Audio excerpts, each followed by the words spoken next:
할렐루야. 오늘 우리가 함께 나눌 말씀의 제목은 하나님이 다스립니다 라고 하는 말씀의 제목입니다.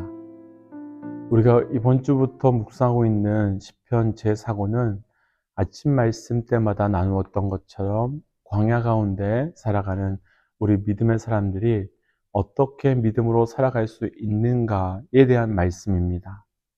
그 중에 어제 말씀에서는 우린 영적 시선에 대한 말씀을 나누었고, 오늘은 광야 같은 삶의 현장에서 무엇을 믿음으로 기억하며 살아가야 되는가에 대한 증거를 주시는 말씀입니다. 사실 삶의 현장에서 우리가 기억하며 또 붙들고 살아가야 하는 것들이 정말 많이 있지만, 온전한 것을 기억하는 것은 매우 중요한 일입니다. 이제 우리가 광야 같은 삶의 현장에서 영적으로 온전히 기억해야 되는 것이 무엇인지를 함께 묵상하고, 또 그 기억을 통해 광야 같은 삶의 현실에서 온전히 믿음으로 살아가는 은혜가 우리 모두에게 있기를 주의 이름으로 축복하며 도전합니다. 하나님이 다스립니다. 먼저 본문 1절입니다. 1절 함께 읽을까요? 여호와께서 다스리시니 스스로 고뇌를 입으셨도다.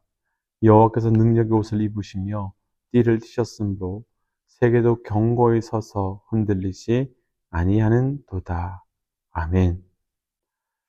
우리가 주일에 교회에 와서 예배하고 찬양하고 기도할 때면 거의 모든 순간 우리의 의지와 상관없이 살아계신 하나님이 경험되고 또 그 은혜를 누리게 됩니다.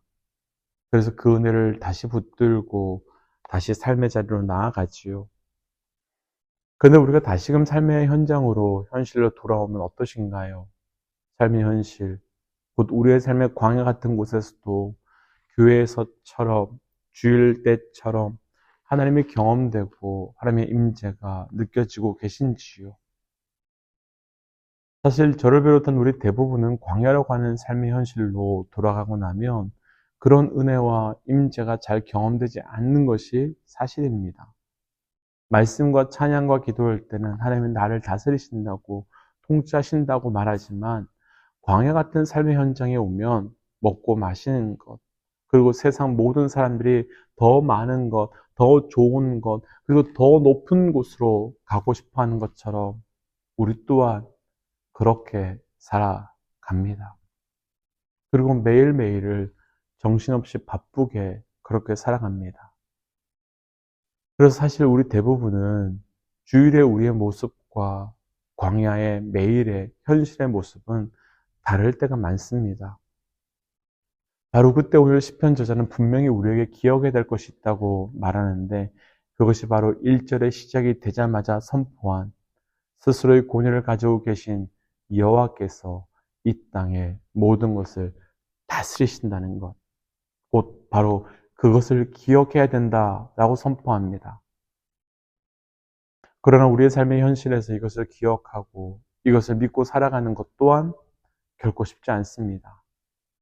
왜냐하면 지금 전 세계에서 일어나고 있는 일들만 보아도 전 세계를 힘이 강한 그 어떤 나라의 통치자들이 다스리고 통치하고 있는 것처럼 보이기 때문입니다. 그래서 때로는 어떻게 그럴 수 있지? 왜 이렇게 되고 있는 건지?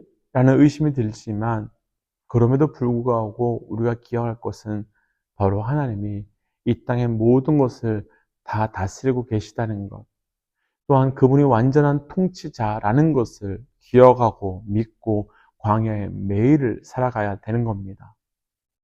먼저 여기까지 나누고, 저를 비롯한 우리 모든 믿음의 동역자들의 모든 어떤 상황 속에서도, 어떤 환경 속에서도 하나님이 다스리신다는 것을 믿고 나아가는 영적 믿음의 결단이 있기를 도전합니다. 그러면서 오늘 말씀에서는 하나님께서 우리의 삶에 어떻게 다스리는지를 아주 구체적인 방법 두 가지를 보여주는데요. 먼저 첫 번째는 1절 끝부분 말씀 그대로 세계가 견고히 서서 흔들리지 않도록, 그러니까 온 세계가 그대로 유지될 수 있도록 붙들어주고 계시다라고 증거합니다.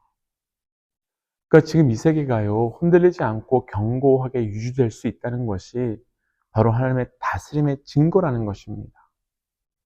많은 사람들이 이 세상이 저절로 스스로 유지되고 움직이고 있다라고 생각합니다. 어떤 사람들은 자연 법칙에 의해서 전 세계가 움직이고 있고 또 그 우주의 법칙에 의하여 움직여지고 있다라고 말합니다. 그래서 스스로 유지되고 스스로 움직인다고 해서 자연이라고 부릅니다. 그런데 하나님께서는 이 모든 것을 자연이라 부르지 않고요, 피조세계라고 부릅니다.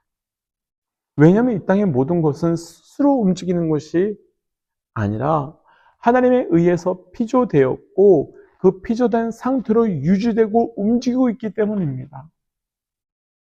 또 한편으로 또 어떤 사람들은 우리 사람에 의해서 유지되고 있다라고 말할 수 있습니다. 맞죠? 맞습니다. 그런데 우리가 호흡하고요, 움직이고요, 과연 우리가 스스로 유지할 수 있고 우리가 스스로 다 할 수 있는 존재일까요? 아닙니다. 더구나 2절 말씀에서 하나님께서는 영원부터 계셨다라고 말하는데요. 이 말씀의 영원은 시간의 영원, 곧 처음부터 끝까지라는 개념도 있지만 또 하나는 장소의 영원, 영역의 영원, 곧 하나님께서 다스리지 않으시는 영역이 하나도 없다라는 말씀입니다. 그러니까 교회는 하나님이 다스리시는데 세상은 안 다스리거나 하늘은 다스리시는데 땅은 그냥 두시는 것이 아니라 하나님께서는 모든 것을 다 통치하고 계신다는 것입니다. 그러니까 하나님께서 다스리지 않는 것처럼 느껴지는 이유가 있습니다. 하나님께서 다스릴 때 하나님은 간접 통치, 간접 다스림, 간접 원인으로 다스릴 때가 많이 있기 때문입니다. 이스라엘 백성들이 홍해를 건널 때 바다를 갈라주셨지요. 무엇을 통해서 갈라주셨지요? 바람을 통해서 갈라주셨습니다. 그렇다면 바람이 바다를 통치한 건가요? 아니지요. 하나님이 다스린 거지요. 이스라엘 백성은 애굽에서 400년이나 노예로 살았습니다. 그럼 이때 이스라엘 백성을 다스린 존재는 누굽니까? 애굽입니까? 아닙니다. 하나님께서 약속하신 이스라엘 백성들이 모래같이 번성할 수 있도록 하나님께서 애굽이라고 하는 존재를 통해서 다스린 것이죠. 우리의 삶도 동일합니다. 그때 왜 그 사람 만났을까? 왜 그것 때문에 이렇게 되지? 왜 그런 일들이 생긴 걸까? 그때 왜 그렇게 된 거야? 분명 우리는 다 이해할 수 없습니다. 그러나 분명한 것은 그 모든 것이 하나님께서 우리의 삶을 다스리고 계시다는 증거라는 겁니다. 믿음의 동역자 여러분, 광야 같은 우리의 삶의 현실에서 기억하십시오. 하나님 우리의 삶을 광야를 통해서 다스리고 계시다는 겁니다. 이 광야 자체가 하나님의 다스림의 방법이라는 겁니다. 그래서 오늘 하루 우리의 삶의 모든 시간 그 하나님의 다스림 안에 있음을 믿고 그 아픔을 통해서 때로는 기쁨을 통해서 때로는 넘어짐을 통해서 때로는 세워짐을 통해서 다스리는 그 은혜를 기억하시며 살아가는 오늘 하루 되시기를 주의 이름으로 도전합니다. 그래서 함께 이 시간 이렇게 기도하고 싶습니다. 하나님, 나를 온전히 다스려 주심에 감사합니다. 이제 내가 그 하나님의 온전한 다스림을 받는 자 되게 하여 주옵소서라고 함께 기도하겠습니다. 기도할까요? 하나님, 나를 다스려 주심에 감사합니다.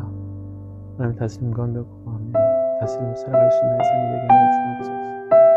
하나님, 내가 느끼기에 하나님 다스림 없는 것처럼 느낄 수 있지만 하나님 그 모든 순간조차도 다스리고 계시기에 준비하며 따라나가는 내 믿음 되게 하여 주옵소서. 하나님, 나의 삶을 온전히 다스려 주시고 그 다스림 속에 살게 하여 주신 것 감사합니다. 하나님, 때로는 광야를 통해서 때로는 실패를 통해서 때로는 넘어짐을 통해서도 다스려 주시기에 그 다스려 주심을 믿고 나아갈 수 있는 믿음 되게 하여 주시고 그것을 믿고 나아갈 때 하나님의 통치하심의 은혜가 넘쳐날 수 있도록 인도하여 주옵소서. 이 모든 말씀 예수님 이름으로 기도하였습니다. 아멘. 믿음의 동역자 여러분, 우리를 다스려 주시는 그 하나님의 통치하심과 다스림을 믿고 오늘도 우리의 모든 순간 그 다스림의 은혜 속에 살아가시기를 주의 이름으로 축원합니다. 함께 선포하고 삶의 자리로 또 기도제로 나아가지요. 함께 선포하겠습니다. 주를 기뻐하라. 아멘. 승리하십시오.